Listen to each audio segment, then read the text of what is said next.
Hello guys, in this video we are going to be unboxing the brand new flagship, Samsung's latest flagship phone, top of the line, best money can fucking buy. The Samsung S22 Ultra 1 terabyte. Because you know, 512 gig, 256 gig ain't enough.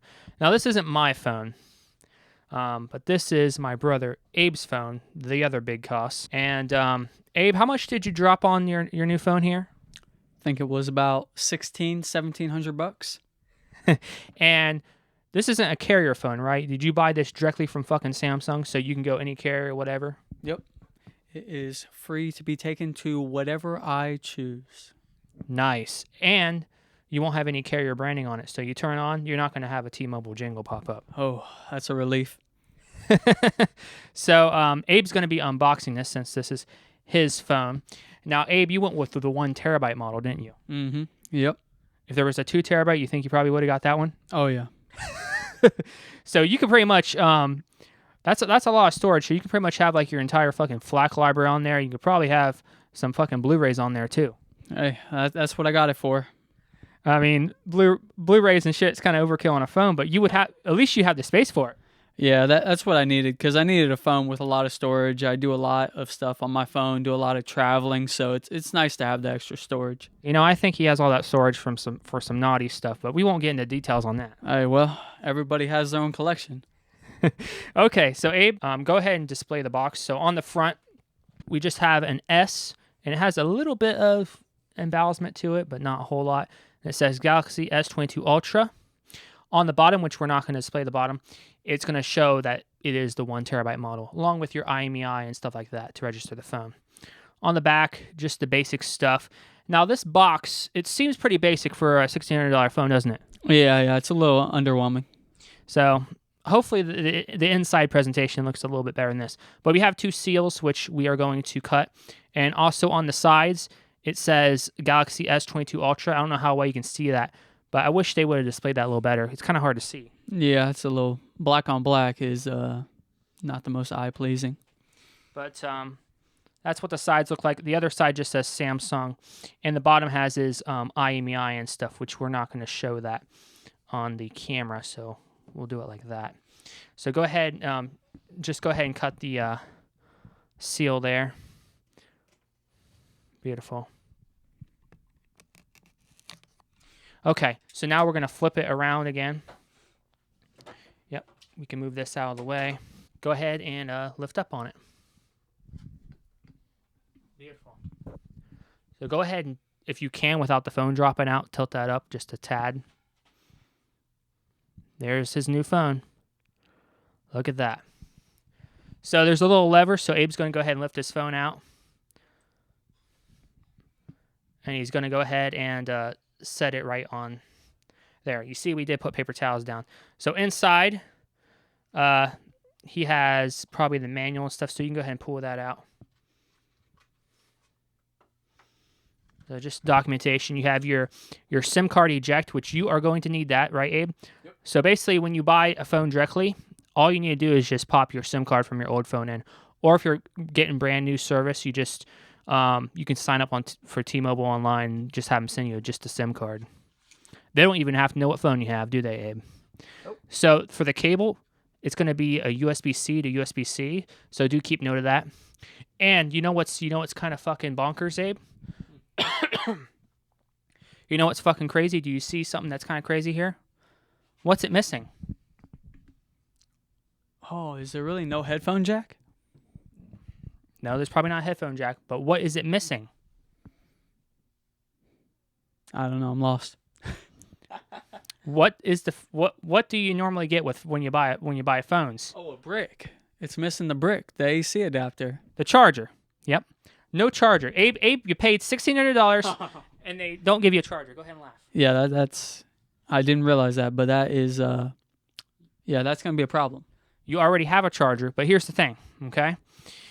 What if you're just buying a phone for the first time, or say you're going from iPhone to an Android that uses USB-C? You got to make sure you have a charger, because the phones nowadays, they don't come with fucking chargers. You know why? They're trying to cut back, maximize profit margins, right? Yeah, so Abe paid like what, almost $2,000, and they're like, we feel like we're not going to give you a charger. Yeah. Well, yeah, that's pretty disappointing. It is. And they give you a USB-C to USB-C, so you better make sure you have a USB-C port available. I mean, you can buy just a normal USB male A to USB-C cable, but that's what they give you by default. So just take note of that. Why, if you haven't bought this phone yet, that's why you'll watch an unboxing. You know what you get. Make sure you have a charger. Now, Abe, you do have a charger. I believe your old phone is USB-C. Am I right? Yep. Yeah, so you'll be fine on that front. But they give you another cable, and these cables, Abe, does this feel like a high quality cable that you get with a $16 phone? No, it feels pretty slim. I don't know how long this is. Can't be more than 5 feet max, if that. Interesting. But not too impressed with the... Of course, the cables you always get with all the phones are always typically garbage, right? Yeah. I mean, that's just how it is. So the presentation is pretty underwhelming thus far. But, we didn't buy it for the box or the cable or the charger, even though that stuff, you expect it to be high quality when you're paying $1,600. But we mainly bought for the phone. So, Abe, you can go ahead and peel off the film on that phone. Try to keep the phone low enough so they can see it on camera. Yep, that's perfect. Okay, how's this going to go? Okay, we're going to go back first. Satisfying. Oh, nice matte black finish. Look at all those cameras. Who the fuck knows why you would need that many cameras, but someone does. Is there one on the front? Yes, right here. Satisfying. Look at that. Just a tiny little bezel up top. I love that. Down at the bottom, what do we got? Oh, we got everything. This does have the S Pen, so I'm looking forward to using that again. Go ahead and pop the S Pen out. I think it's just, yep, you just click it in, and it comes, oh, I like the tactile. Oh, that's a good length. Has a button on it. Oh, yeah, that's going to be nice. Now, the real question, button down or button up? I didn't look. Just slides back in, and you give it the push, and boom, back in.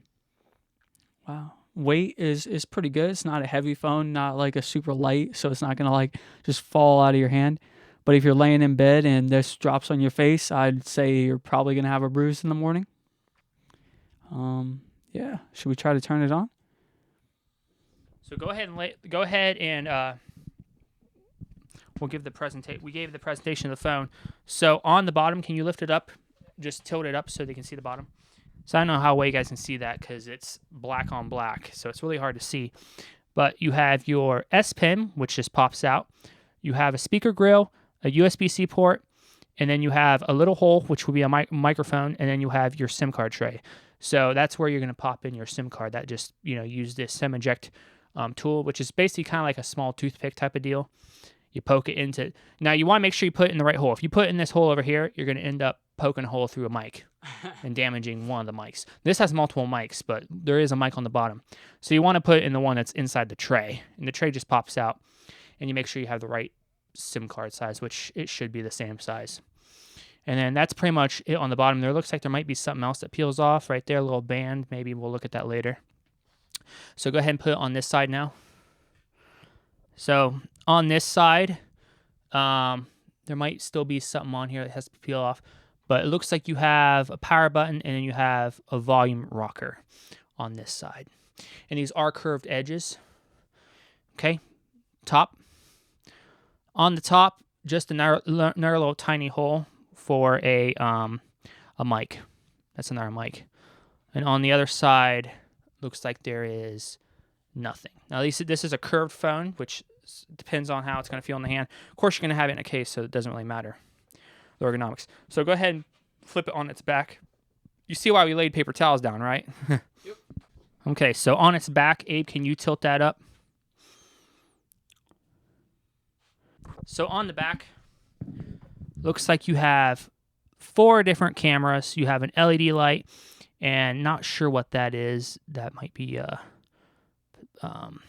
something that detects like ambient light. But you have Samsung. It looks like this is like a matte black type of finish. Yep. And so you have the cameras. Let me tell you something about about what they're doing with cameras. See, I had the Note 4. That was the flagship in 2014. That was pretty much every geek and power user's go-to phone. I mean, if you're a geek or hardcore power user, you had Note 4. That was the driver, and that had a nice single 16 megapixel camera, and it took decent photos. It was a good shooter. My new phone, which is the S20, 22 5G plus or whatever, something. The names nowadays are ridiculous. It has multiple cameras just like this. Not the same cameras, but it has multiple ones. And let me say, it seems like what they're doing is they're giving you like 5 mediocre cameras instead of just back in the old days, they just give you one decent camera. So hopefully that's not the case on this flagship. Abe's going to test it out later, take photos and stuff like that. But I wasn't too impressed with my S20. Now this is a 22 Ultra. So this is probably like a year or two newer than the one that I have. But I think it's kind of silly to have 5 different cameras. Abe, would you rather have 5 mediocre cameras, or would you rather have one decent? I mean, the one decent one is plenty enough. I mean, once you get up to like 3, 4 cameras, then you need a master's degree to work the camera app anymore. Well, the reason they're doing that is because cameras, just the physical size of them, the lens is fixed. So you don't have a lens that can zoom in and out and stuff optically.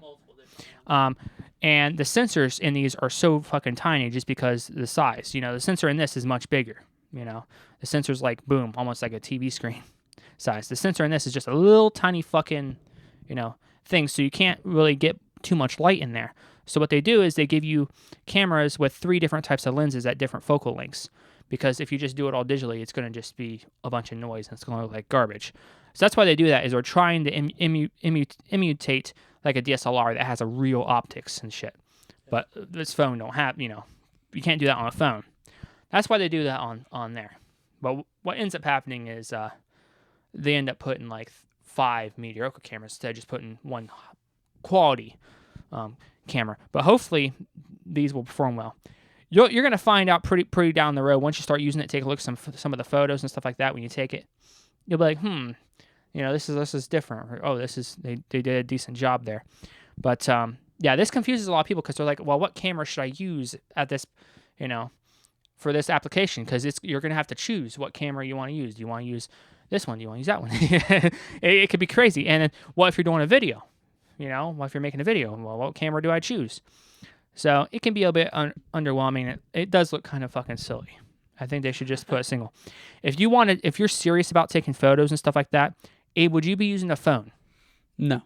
If you were a photographer, are you going to show up to the client's place, whether it be a wedding or whatever, and take the photos with a phone? No. No. You're going to be using an actual real camera, a DSLR or something like that. So them trying to make it seem like a DSLR, they're being silly. But that's how they are. So Abe, you can flip it back around. That was just my little rant about the cameras. I think it's kind of fucking silly. But you can go ahead and you could tilt it up and press and hold the power button and turn it on, whatever you got to do. Yeah. And Abe's going to notice right away it's not going to have a T-Mobile jingle. Boom. Samsung Galaxy. What's that say? What's that say? Oh, secured by Knox. That's just the built-in Samsung. Powered by Android. Up higher. You're getting a glare. Higher. Right there.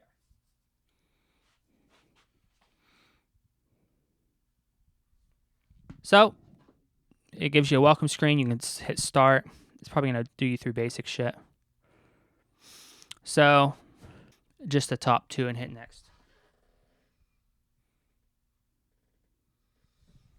And, of course, they're going to give you all this fucking shit. They don't make it easy anymore, do they, Abe? You just hit more.